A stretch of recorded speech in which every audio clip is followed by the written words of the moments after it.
அதாவது கல்யாணம்னாலே ஆண்கள் வந்து பயப்படுறாங்க. பெண்களை பார்த்தாலே பயப்படுறாங்க. பெண்கள் வந்து ஆண்களை பயமுறுத்துறாங்க. எப்படின்னா, பெண்கள் வந்து என்ன பண்ணுறாங்க, ஆண்களுடைய உழைப்பை சுரண்டுறாங்க. அப்படி இருக்கும்போது பெண்களை பற்றினாலே பெண்களை பார்த்தாலே ஆண்களுக்கு ஒரு பயம். என்னென்னா, அவங்க நம்முடைய பணத்தெல்லாம் பிடுங்கிக்குவாங்க.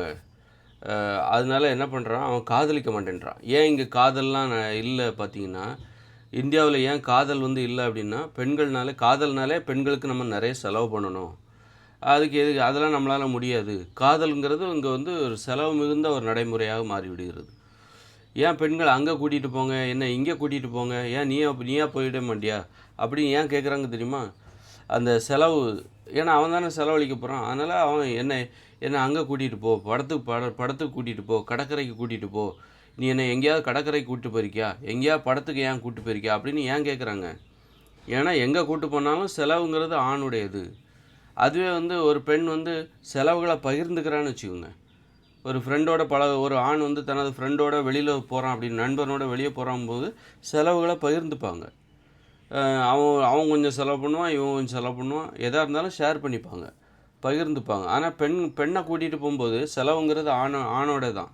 அதனால தான் வந்து ஒரு பெண் வந்து ஒரு மனைவி வந்து கணவன்கிட்ட அடிக்கடி பெரும்பாலான சொல்கிறது என்னென்னா, நீ என்ன பீச்சுக்கு கூப்பிட்டு போனியா, நீ என்ன படம் பார்க்க கூப்பிட்டு போனியா, எங்கேயுமே நீ கூப்பிட்டு போனது கிடையாது, இந்த 10 வருஷத்தில் எங்கேயுமே என்னை கூப்பிட்டு போனது கிடையாது, அதை எப்போ தான் அப்படின்னு ஏன் சொல்கிறாங்க? செலவுங்கிறது ஆணுடையது. அதனால தான் அவங்க அப்படி சொல்கிறாங்க. அதுவே பார்த்தீங்கன்னு வச்சுக்க, ஒரு வேலைக்கு போகிற ஒரு பெண் சம்பாதிக்கிறா அப்படின்னா, அப்போ அவங்க கணவன் மனைவி இருவருமே செலவு பண்ணுறாங்கன்னு வச்சுக்கோங்க. அப்படி இருக்கும்போது வா நம்ம வந்து சினிமா பார்க்க போகலாம் அல்லது பீச்சுக்கு போகலாமான்னு ஒரு மனைவி தனது கணவனிடம் கேட்பாள். அதுவே வந்து சம்பாதிக்காமல் வீட்டிலே இருக்கிற ஒரு மனைவி என்ன பண்ணுவோம் அப்படின்னா, என்ன நீங்கள் பீச்சுக்கு கூட்டிகிட்டு போங்க அப்படிம்பா. அது வேலைக்கு போகிற ஒரு பெண், சம்பாதிக்கிற ஒரு பெண் என்ன கேட்பா அப்படின்னா, இன்றைக்கி படம் பார்க்க போகலாமா அப்படிம்பா, இன்றைக்கி பீச்சுக்கு போகலாமா, இன்றைக்கி நம்ம வந்து கொடைக்கானல் டூருக்கு போகலாமா, அப்படி போகலாமான்னு கேட்பா.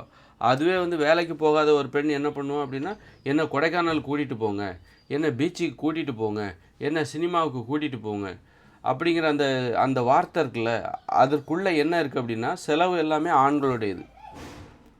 இந்த பெண் வந்து ஒரு குழந்தை போல் தன்னை நினச்சிக்கிறது, தனக்கு எதுவுமே தெரியாது, தனக்கு சம்பாதிக்க தெரியாது, நான் ஒன்றை தான் எதிர்பார்க்குறேன், அதனால் எனக்கு நீ சந்தோஷப்படுத்த விதமாக என்ன சினிமாவுக்கு கூட்டிகிட்டு போ, என்ன படமாக கூப்பிட்டு போ, என்ன பீச்சுக்கு கூப்பிட்டு போ, என்னை வந்து அந்த ஊருக்கு கூப்பிட்டு போ, இந்த ஊருக்கு கூப்பிட்டு போ, டூருக்கு கூப்பிட்டு போ, கோவாவுக்கு கூப்பிட்டு போ அப்படின்னு சொல்லிட்டு இந்த கூட்டிகிட்டு போங்கிற அந்த வார்த்தை இருக்குல்ல, ஏன் கூட்டிகிட்டு போகணும், நீ என்ன குழந்தையா, நீ வா நம்ம 2 பேரும் பீச்சுக்கு போகலான்னு சொல்லலாம், வா நம்ம 2 பேரும் சினிமா பார்க்க போகலான்னு சொல்லலாம், என்ன கூட்டிகிட்டு போ, எங்கேயா என்ன கூட்டிகிட்டு போயிருக்கீங்களா, இது என்ன பேச்சு, இது உனக்கு ஒன்றுமே தெரியாதா, நீ பிறர் கூட்டிகிட்டு போனால் தான் உனக்கு பீச்சுக்கெலாம் யாராவது உன்னை கூட்டிகிட்டு போனால் தான் நீ போவியா, வா நம்ம 2 பேரும் போகலாங்கிற அந்த வார்த்தை ஏன் உனக்கே வரமாட்டேங்குது அப்படின்னா, அந்த வார்த்தையை சொல்வதற்கு ஒரு தகுதி இருக்க வேண்டும். நீ சம்பாதிக்கிற ஒரு ஆளாக இருக்கணும். சம்பாதிச்சா மட்டும் போதாது.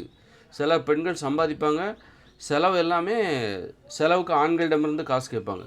அவங்களுக்கு செலவழிக்கிற அந்த தனது ஊதியத்தை, தனது சம்பாத்தியத்தை தானே ஆட்சி செய்கிற உரிமை பல பெண்களுக்கு கிடையாது.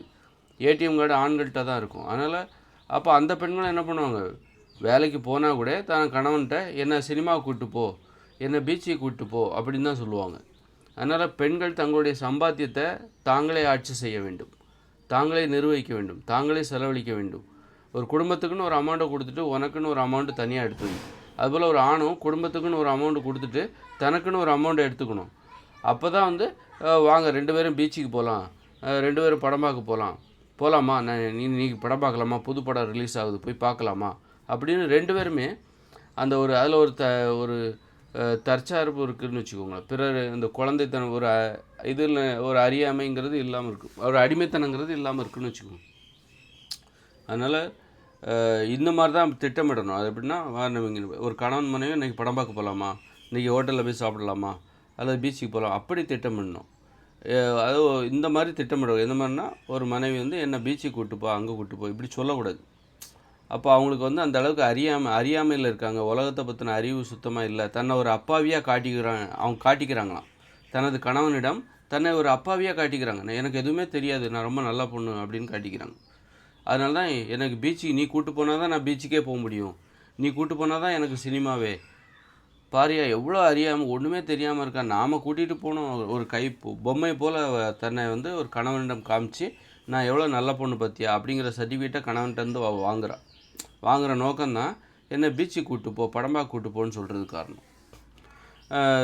ஒரு அதெல்லாம் தேவையில்லை, அப்படி ஒரு சர்டிஃபிகேட்டே தேவையில்லை அப்படிங்கிறவங்க தான் என்ன பண்ணுவாங்க, எனக்கு நிறைய விஷயம் தெரியும்னு தனது கணவனிடம் காமிச்சிக்கிறேன். எனக்கு நல்ல இது ஒன்றை போல் எனக்கு நிறைய விஷயம் தெரியும், அதில் இப்போ சந்தோஷப்படுறவங்க, அதுதான் பெருமை அப்படின்னு நினைக்கிறவங்க, சுதந்திரமாக வாழணும்னு நினைக்கிற ஒரு பெண் என்ன பண்ணுவேன்னா, இன்றைக்கி சினிமா பார்க்க போகலாமா, இன்றைக்கி ஹோட்டலில் போய் சாப்பிட போகலாமா அப்படின்னு அந்த திட்டமிடல், அந்த வார்த்தை, 2 பேரும் சேர்ந்து ஒரு விஷயத்த செய்கிறது.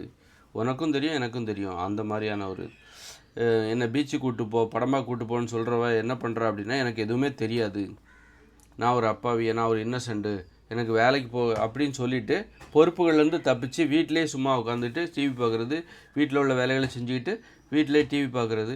இவங்கெல்லாம் வந்து ஆணின் உழைப்பை சுரண்டுறவங்களாக தான் இருப்பாங்க.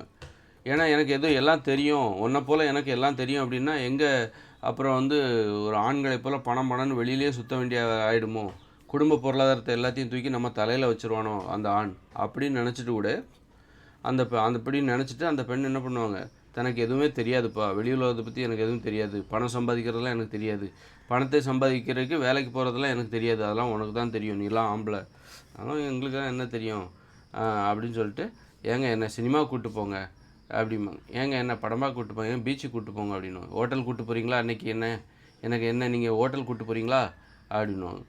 ஏன் நீ என்ன பப்பாவா, இல்லை ஹோட்டலுக்கெலாம் வந்து யாராவது ஒன்று கூட்டிகிட்டு போகணுமா, என்ன குழந்தையா நீ